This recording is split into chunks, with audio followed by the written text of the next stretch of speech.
guest is Dr. Juarez, Paul Juarez from Meharry Medical College, and we're talking about what we earlier described as youth violence and intentional homicides or intentional injuries. And I think we've more than anything brought that topic from simply youth violence to talk about societal violence in a real sense, Doctor. And so let's continue our discussion here, Doctor. Well, one of the things that I've learned to really appreciate is that dealing with violence, youth violence in particular, from again, a healthcare perspective, we use the public health model and a public health approach, and it provides a way for, and that's why it's called intentional injuries rather than just violence, is that we can understand that the outcome often results in an injury, and that injury was intentionally inflicted, and then using the public health approach, we try to break it down to look at what were the causes of this. Now, some of those causes may be personal, behavioral aspects. Somebody was, again, it could have been, again, got into a fight, they were angry, or there was a bad, it was a crime or something involved. But we need to look at the event, and you have a victim and a perpetrator. But you can look at the individual characteristics of what is it about those individuals that led to this event. But you can also then, so it's called the agent-host environment model. And so the host is the individual, either the victim or the perpetrator. The agent is the mechanism of injury. How did the actual injury occur? Was it a knife? Was it a blunt instrument? Was it a gunshot wound? And then so you can isolate it and look at, is there something you could do to target that to prevent the injury from having occurred? And then the third component is the environment. And how do you look at environment? Either the physical environment, is it in a, an area that, has, there's no lighting and it's a dark area where people can congregate and you get drug selling, or just makes it more likely for crime to occur, somebody getting mugged, etc. Or is it a park? What is it about the physical environment? Is there something about the social environment as well? So it's this combination of breaking it down and looking at the different aspects of intentional injuries to see, is there some way we can prevent it from occurring? And so that's been my focus, is really looking at prevention. Very good. So one of the things that I've been fortunate, I've got a grant funded from the Centers for Disease Control and Prevention to really address this problem of youth violence and intentional injury.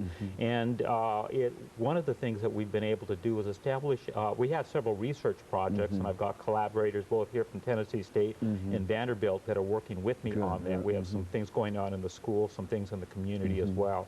But one of the real things that I'm excited about is we also established a community coalition, and it's called the Nashville Community Coalition for Youth Safety. And we have really been able to engage the public sector. We've got the academic community. We've got a lot of community organizations and just individuals who are interested and wanted to be part of this involved. We have over 300 people now. And it's something that we've had some strategic planning, and we've had youth. We get youth involved in helping us to see their perspective. We think it's very important to have the youth voice in the mix. And so they've helped us guide our, in terms of approach. And so one of the things that's come out of the discussions that we've had is we have 3 work groups. One that focuses on youth safety, a second one that focuses on mentoring or caring adults, and a third one that focuses on job training and work opportunities. And so we're using those 3 areas to prevent youth violence. And they all have different, they're all important. Youth violence has multiple causes, and so we need to have multiple interventions. But getting the community involved is a really important part of this. And so there is a societal kind of thing that we can do other than, and I think that this would be less expensive in terms of what we're trying to do by just taking this drug gang situation being the cause of everything and et cetera. Speak to that about how expensive it is again, to try to incarcerate someone for a year. I think the cost is, I think it's $40,000 to $50,000 now, which is about the same as college tuition.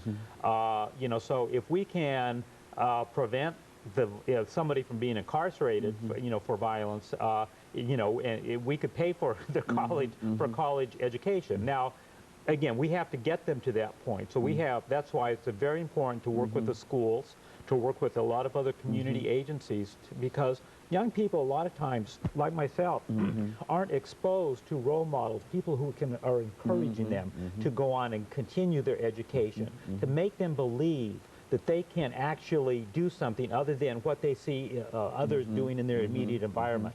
And so we're really, one of the, again, the goals that we have through this coalition is getting caring adults and linking them up with young people.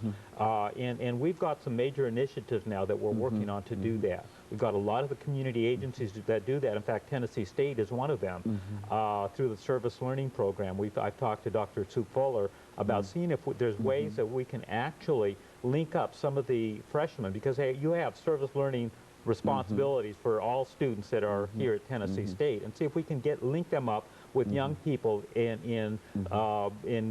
as they start high school, and let them progress together. You know, you have a college freshman who's mentoring a high school freshman and letting them go through this process together and talk and communicate and see what that's about, see what college is about, so that they develop not just the hope, but they can see themselves actually doing it. And I think that's really an important piece, is that we have to provide the opportunities for young people to see that they can actually, you know, rise above, you know, the situations, that there are resources out there, and there's a lot of caring, good people out there that will help them. And so that's part of what we're trying to do here is, you know, through the, again, call it mentoring and providing support for young people and their families, because it really is a family. You know, we have to affect the whole family to help youth, you know, really to develop some, you know, these sorts of aspirations. You know, before we get off this, Doctor, let's have you to say something in reference to Meharry Medical College, especially dealing with the area that you're involved in, and how that area is able to support what Meharry is doing now. All right. Well, again, I never saw myself in academic medicine. I mean, this is, you know, for me, it was just, it was an opportunity that came and it arose. In fact, after I graduated with my PhD, I said, I'm through with education or college. I didn't ever see myself being back in. But again, the opportunity really to do research in this area has been just very personal, rewarding, because it's not just an academic issue for me. It's something that I feel very passionate about, and has provided me with an opportunity to train medical students about intentional injuries, to train our residents in family medicine and get them involved. What have you found to be the level of knowledge in reference to that in terms of dealing with these young people? Well, again, I don't think medical students generally have any or very limited exposure, and usually the exposure is around child abuse, because there's some mandatory reporting responsibilities that they have as health professionals, and the same with intimate partner violence. There's been more attention given to that area in recent years. But in terms of youth violence, they often have no understanding of what the problems are or what their role is.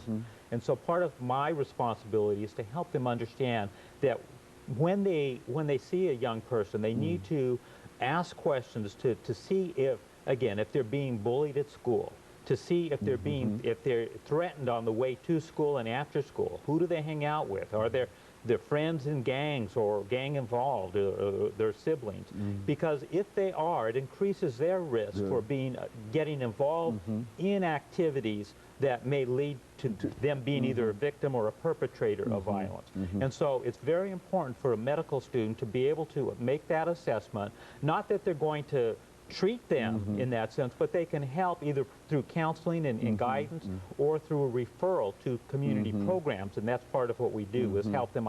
We give them a directory. We work with the Oasis Center that's created a directory of youth services here in Nashville. It's called the 411. So we actually provide that to the students and our residents, so that they know that there are other agencies and people out there that they can refer youth to who may be in need. Very good. And of course, Dr. Juarez, let me, over this last half minute that we have here, thank you for bringing us that excellent information by, and I'm sure that those individuals who had an opportunity to hear what you had to say this morning will have a new understanding and a broadened understanding. And I certainly have a broadened understanding of this whole idea of intentional violence and how we might be able to affect effectively deal with it in a real sense outside of the fact of dealing only with gangs and with drugs and et cetera. And of course, we want to thank you for that.